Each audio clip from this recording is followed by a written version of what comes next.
Ayan, breaking news mga kababayan. Aba, may humabol pa pala mga kababayan. At nag-file po itong isang kongresista ng isang panukalang batas para ipagpaliban itong nakatakda na barangay at SK election ngayong darating na November 2, 2026. At ang layunin ng kanyang panukalang batas ay ilipat yung halalang pambarangay sa 2028 mga kababayan. Sino kaya itong kongresistang ito? So bago tayo magpatuloy mga kababayan, ay nais ko lamang ipaalam sa inyo na 90 days na lamang po sasabit na yun pong halalang pambarangay or yung BSKE 2026 ng November 2. At alam niyo din ba mga kababayan na ngayon ay Agosto na at susunod na buwan ay September na.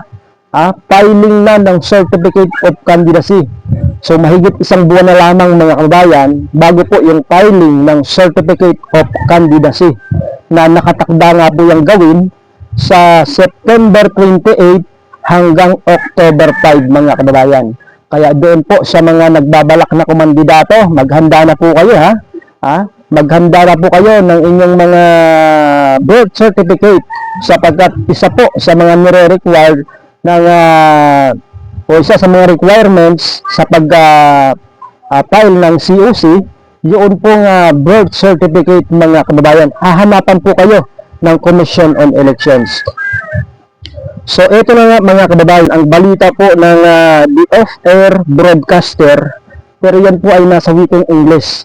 Kaya ngayon po ay itatranslate po natin sa wikang Pilipino na para mas lalong maintindihan ng ating pong mga kababayan itong balita patungkol po sa postponement ng barangay at SK election. Ito po mga bayan. Personal na inihain ni Negros Occidental 3rd District Representative Javier Miguel Benitez noong Martes kahapon po yan mga kababayan ang House Bill number 10591 upang ilipat yung November 2026 BSKE patungo sa 2028 ng November. Ang Synchronized Barangay at Sangguniang Kabataan Election na yun po ay talagang original na nakatakda mga kabayan sa November 2, 2026 ayon mismo sa umiiral na batas, yung Republic Act 12232 na pirmado ng ating pong Pangulo at silang ayunan po ng Supreme Court na yan po ay unconstitutional o hindi labag sa batas, yung Republic Act 12232 na ginawa po nila noong 2025. Pinirmahan ng ating pong Pangulo noong Agosto 13, 2025. Ito po, tuloy natin. Ang panukala ay nakakuha na agad ng opisyal na suporta mula sa 63 miyembro ng mababang kapulungan ng Kongreso na nagpapakita ng malawak na suporta. Ibig sabihin ay talagang marami ang sumusuporta dito sa panukala na ito nitong si Negros Occidental 3rd District Representative Javier Miguel Benitez na postponement o pagpapaliban sa BSKE 2026. Tuloy natin. Na nagpapakita ng malawak na suporta mula sa iba't ibang partido para sa inisyatibong ito.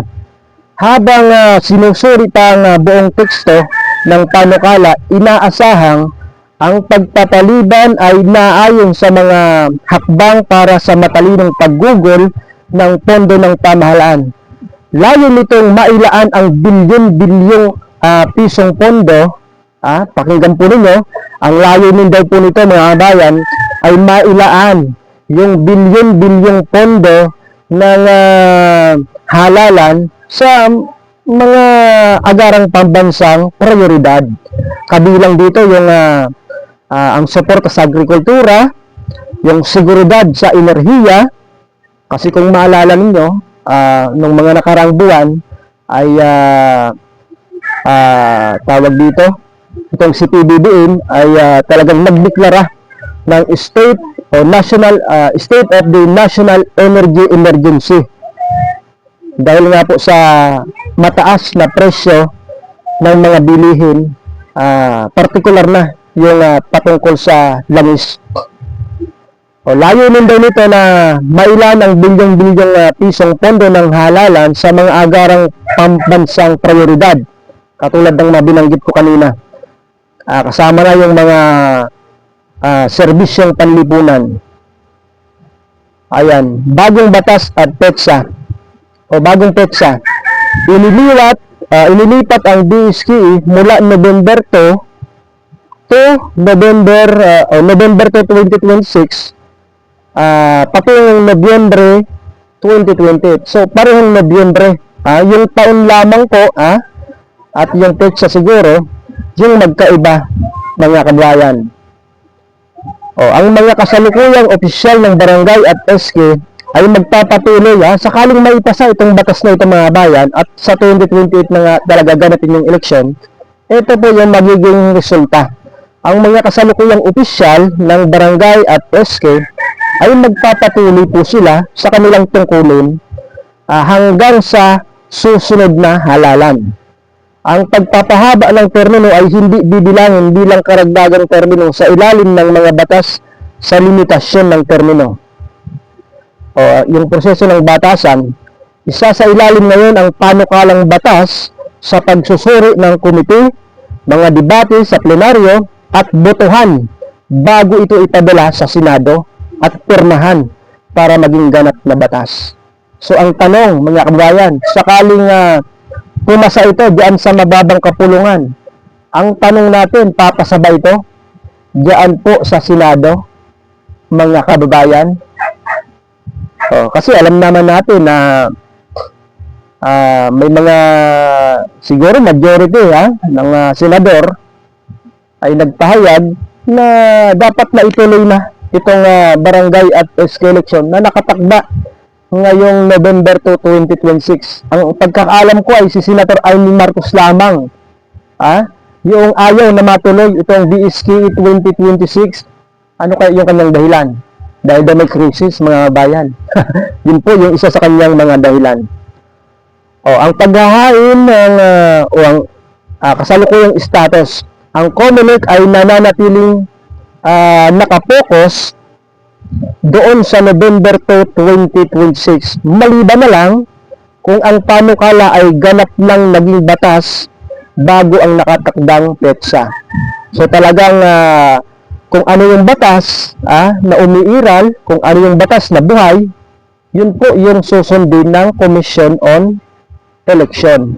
Doon po nakadepende yung ating pong COMELEC sa kung ano yung umiiral na batas, mga kababayan. Ang paghahain ni Representative Benitez ay nagpapatibay sa lumalakas na ingay diyan po sa Kamara na ipagpaliban muna ang halalan sa mga komunidad sa gitna ng kasalukuyang kalagayan ng ekonomiya. Ang 63 na kapwa pumirma ay nagpapakita ng matatag na tiwala sa pinansyal at administratibong dahilan ng panukala.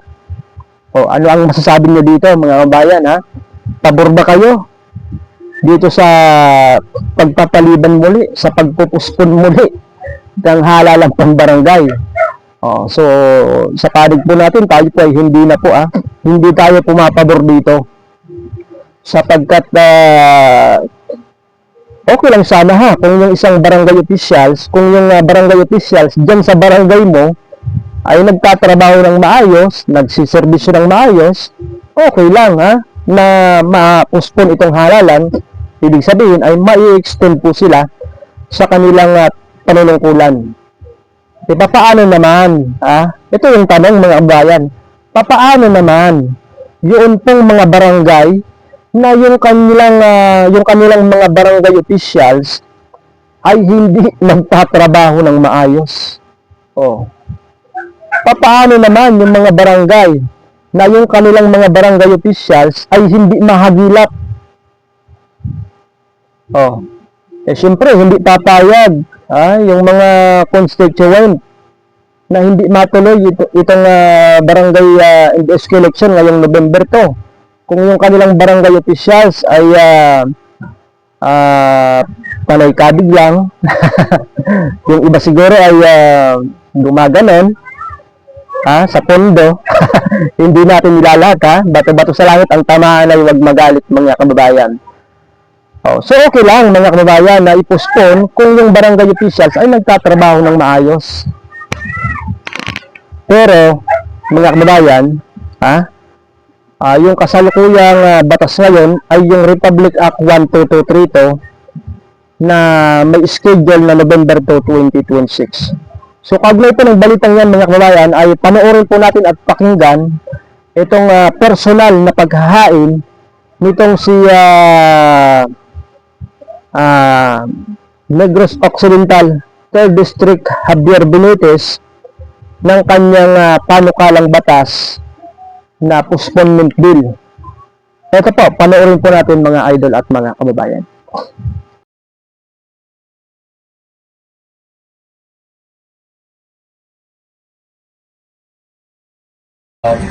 Postponement of the SKE and the development fund. So nag-file kita with 63 ka mga lawmakers sa postponement for November 2028 na barangay elections. Hindi po silingon nga i-cancela amo ni election, hindi po silingon sang election fatigue nga rason, which amo na ang strike down sa Supreme Court na unconstitutional. Amo ni ang mga rason bangod may international energy crisis kita nga ang pondo sang COMELEC hindi nag-reflect nga doble na ang pagsaka sang crudo. So may ara pa kita sang damong kinanglan bayran para sa muna. So it's the volatility of the international energy markets as well. Second is about 3.2 million students ang naapekto sa bangod sa lindol. No? So sa Cebu area, sa Davao Oriental, kag sa Soxarden. Kag ang aton first nga BARM elections will be happening, which is just a few weeks from the potential barangay elections. For those three reasons, we have filed for the postponement to November 2020. So ayan mga idol at mga kabayan, napanood at napakinggan po natin yun pong paghahain nitong si Javier Benitez ng kanyang panukalang batas na pagpapaliban sa BSK, at yung kanyang mga idinadahilan ay dahil daw may crisis at yung pondo dapat na para sa halalan ng BSK ay gamitin sa mas prioridad na pangangailangan o mga proyekto, programa ng ating pong gobyerno. Ibig sabihin ay gusto po niyang ilipat yun pong pondo ng COMELEC patungo sa mga iba't ibang ahensya na pang-ayuda sa ating pong mga kababayan. So yan po ay kabawal-bawalan po mga kababayan ng ating pong konstitusyon. Bawal po ilipat yung pondo na naka-allocate sa isang departamento para ilipat sa ibang departamento. Bawal po yan mga kababayan. Yung pondo ng COMELEC hindi pwedeng galawin, hindi pwedeng ilipat sa anumang departamento ng ating pong pamahalaan mga kababayan. Diyan lang po yan. Okay? So ang isa pa sa kanyang dahilan ay dahil daw may BARM election. May kauna-unahang BARM election.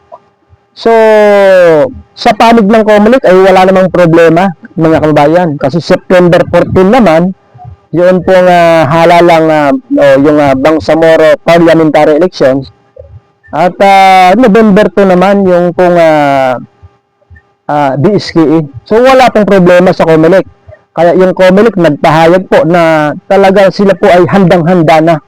Ready na po sila. Kaya po nilang i-conduct yung dalawang halalan ngayong taon. Yung BARM election at yung BSKE mga kababayan. Walang problema sa ating pong Commission on Election. 95% na handang-handa na po sila mga idol at mga bayan. Pero ganun pa man mga kabayan, ay abangan po natin kung ito bang mga panukalang batas na nakahain diyan po sa mababang kapulungan o sa House of Representatives ay uusad ba mga kabayan. Yan po ang ating pong aabangan mga idol at mga kababayan. Pero kagaya ng sinabi ko kanina, yung umiiral na batas ngayon ay yung pormado ng ating Pangulo, yung Republic Act 12232 na may schedule ng halalan sa November 2, 2026. Okay? So hanggang dito muna yung ating update mga idol at mga kababayan. Maraming salamat po sa inyong panonood at magandang araw po sa ating lahat mga idol.